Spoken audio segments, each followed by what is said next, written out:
మనందరికి తెలుసు, చాలామంది అన్ని విషయాలు మాట్లాడినారు.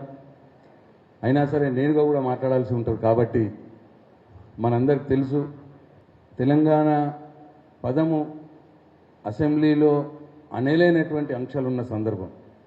తెలంగాణలో కరెంటుకు కటకట, నీళ్ళకు కటకట, ఆకలి చావులు ఇటువంటి ఉన్న తెలంగాణని, ఆ తెలంగాణ మన తెలంగాణ మనకు కావాలి అని చెప్పి 14 సంవత్సరాలు అలుపెరగని పోరాటం చేసి చావు నోట్లో తలబెట్టి మనకు తెలంగాణ రాష్ట్రాన్ని సాధించిన గొప్ప నాయకుడు మన కేసీఆర్.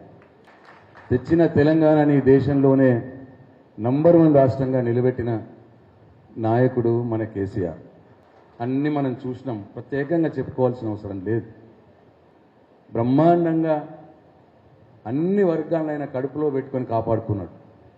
అటు రైతులు కావచ్చు, వృత్తి పని వాళ్ళు కావచ్చు, పేదవాళ్ళు కావచ్చు, ముసలి వాళ్ళు కావచ్చు, బీడీ కార్మికులు కావచ్చు,